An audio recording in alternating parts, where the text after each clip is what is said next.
हाय दोस्तों, मैं प्रयागराज शर्मा। मैं आज बात करूंगा between payment layer course part 8 के बारे में। दोस्तों तो ministry of road transportation and highway में दोस्तों सेक्शन 500 में क्लॉज 501.7 में जॉइंट्स के बारे में बताया गया, जो बिटवीन पेमेंट लेयर में जॉइंट्स होते हैं। तो उसके बारे में इसमें क्लॉज 501.7.1 में कहा गया कि where joints are made the material shall be fully compacted and the joint made flash in one of the following ways. तो दोस्तों इसमें कहा गया है कि जहाँ जॉइंट बनाए जाते हैं, मटेरियल को पूरी तरह से कॉम्पैक्टेड किया जाना चाहिए और जॉइंट को निम्नलिखित में से किसी एक तरीके से फ्लैश किया जाना चाहिए।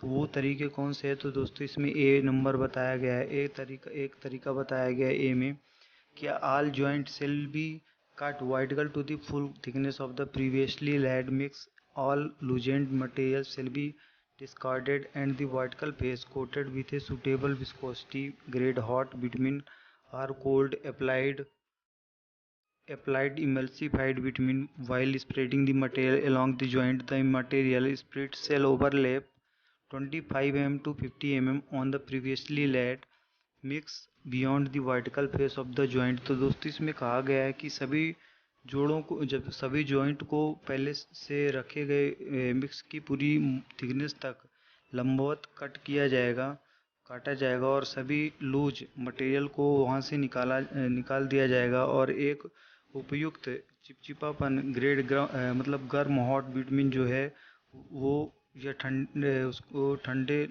लागू इमल्सिफाइड बिटवीन के साथ उसमें लेड किया जाएगा। उसके ऊपर जो है वर्टिकली उसके ऊपर एक फेस में बिछाया जाएगा, फ्लैट किया जाएगा, उसमें लेइंग की जाएगी और जॉइंट के साथ मटेरियल को फैलाते समय मटेरियल का फैलाव जॉइंट के वर्टिकल फेस से पहले से रखे गए मिश्रण पर 25 mm से 50 mm तक ओवरलैप होगा, जो कि जिसके बारे में इसमें बताया गया है। इसके बाद इसमें कहा गया है कि the thickness of the loose overlap material should be approximately a quarter more than the final compacted thickness. The overlapped mixed shall be dragged back to the hot lens so that the roller can press the small excess into the hot side of the joint to be obtained a high joint density। और इसमें कहा गया कि loose जो loose material है, तो जो loose overlap material है उसकी मोटाई जो है थिकनेस ओवरलैप मटेरियल की वो अंतिम कॉम्पैक्शन थिकनेस से लगभग एक चौथाई अधिक होनी चाहिए। जो उसमें थिकनेस प्रोवाइड की गई है पहले वाले उसमें, तो उससे जो है एक चौथाई अधिक होनी चाहिए और ओवरलैप किए गए मिश्रण को वापस गर्म लेन में खींचा जाएगा। उसमें जो है हॉट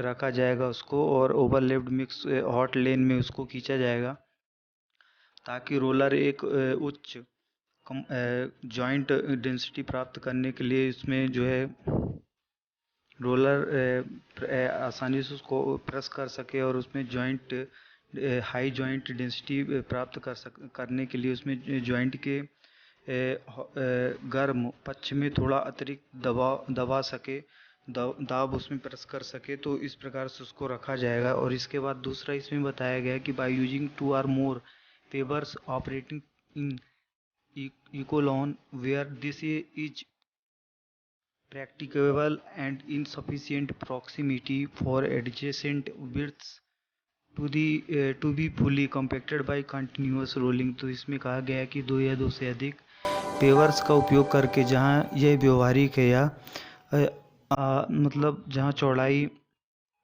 जो एडजेसेंट चौड़ाई है के लिए पर्याप्त निकटता में निरंतर रोलिंग द्वारा पूरी तरह से कॉम्पैक्ट किया जा सकता है, वहाँ पर दो या दो से अधिक पेवर्स का उपयोग किया जा सकता है और उसके अनुरूप जो है काम किया जाएगा। और इसमें कहा गया है क्लॉज 501.7.2 में कि all longitudinal joints shall be offset at least 300 mm from parallel joints in the layer beneath or as directed and in a layout approved by the engineer. Joints in the wearing course shall coincide with either the lane edge or the lane marking, whichever is approximate longitudinal.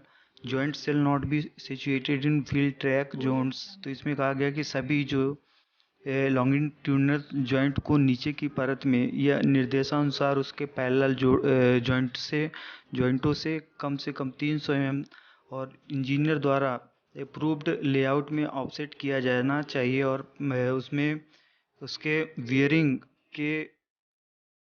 Wearing course में joint या तो लेन या किनारे या लेन के अंकन जो भी उपयुक्त हो उसके साथ मेल खाना चाहिए और उसमें longitudinal joint wheel track zone में स्थित नहीं होना चाहिए। ये भी ध्यान देना है कि व्हील ट्रैक जोन में लॉन्गिट्यूडिनल जॉइंट्स जो है वो स्थित नहीं होना चाहिए। व्हील के बीचों बीच जॉइंट्स आना चाहिए, जो जब भी व्हीकल वहाँ से ट्रेवल करे तो उसके बीचों बीच व्हील के बीचों बीच जो है जॉइंट्स प्रोवाइड होना चाहिए।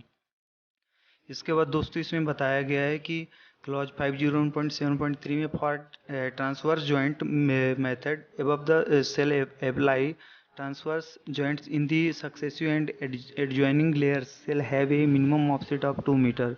इसमें कहा गया है कि जो ट्रांसवर्स जॉइंट है, जो अनप्रस्थ इसमें जोड़ों के लिए विधि बताई गई है। कहा गया है कि ऊपर जो इसमें लागू होगी वो ट्रांसवर्स जॉइंट इन दी लगातार इसमें जो एडजॉइनिंग लेयर हैं परतों के ट्रांसफर जॉइंट में मिनिमम 2 मीटर का ऑफसेट होना चाहिए। तो जो भी इसमें ट्रांसफर जॉइंट प्रोवाइड किया जाएगा वो उसमें कम से कम एडजॉइनिंग लेयर में उनके बीच में मिनिमम ऑफसेट में 2 मीटर का गैप होना चाहिए।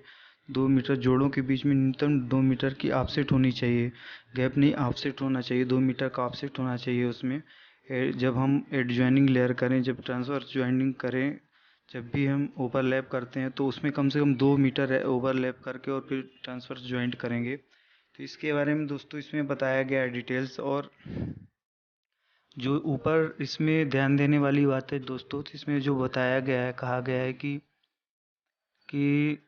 इसमें बताया गया है कि जब हम दोस्तों इसमें लॉन्गिट्यूडिनल जॉइंट प्रोवाइड कराएंगे तो लॉन्गिट्यूडिनल जॉइंट जो प्रोवाइड कराते हैं दोस्तों, तो वो बिटवीनस पेमेंट लेयर के लेंथ की डायरेक्शन में होता है। लॉन्गिट्यूडिनल जॉइंट्स जो प्रोवाइड कराते हैं और उसमें 25 से 50 mm तक उसमें ओवरलैप करते हैं। जब भी हम नया स्टार्ट करते हैं, बिटवीन की लेइंग स्टार्ट करते हैं तो उसमें हम 25 से 50 mm तक उसमें ओवरलैप करके और जो है इसमें जॉइंट के साथ मटेरियल को फैलाते समय मटेरियल का जो फैलाव है वो जॉइंट के वर्टिकल फेस में रखा जाएगा और रखे गए मिश्रण पर 25 से 50 mm तक उसमें ओवरलैप किया जाएगा। तो इसके बारे में इसमें दोस्तों बताया गया है।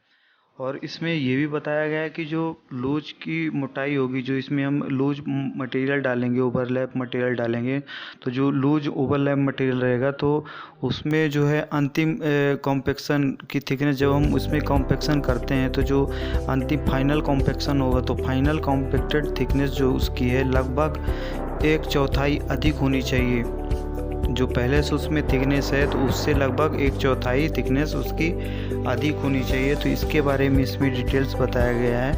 और दूसरा बताया गया दोस्तों ट्रांसवर्स जॉइंट। तो ट्रांसवर्स जॉइंट जो रहता है वो विड्थ की डायरेक्शन में डाला जाता है। जो रोड जो रहती है तो उसकी जो चौड़ाई रहती है तो वो चौड़ाई के पैरेलल जो है ट्रांसफर जॉइंट प्रोवाइड किया जाता है और जो लॉन्गिट्यूडिनल जॉइंट है वो लेंथ के पैरेलल प्रोवाइड किया जाता है। तो इसमें ट्रांसफर जॉइंट जब हम प्रोवाइड कराते हैं तो उसमें जो मिनिमम ऑफसेट रहेगा वो 2 मीटर रहेगा। जो एडजॉइनिंग लेयर रहेंगी, जो 2 लेयर रहेंगी, तो दोनों लेयर के बीच में जो 2 मीटर का मिनिमम ऑफसेट कितना रहेगा, 2 मीटर का रहेगा। तो इसके बारे में इसमें बताया गया। और जो लॉन्गिट्यूडिनल जॉइंट होगा उसमें ऑफसेट जो प्रोवाइड किया जाएगा वो एटलीस्ट 300 mm का रहेगा। पैरेलल जॉइंट्स के पैरेलल जॉइंट से 300 mm तक, एटलीस्ट 300 mm तक लॉन्गिट्यूडिनल जॉइंट जो है उसमें ऑफसेट में रहेगा। तो इसके बारे में इसमें बताया गया दोस्तों।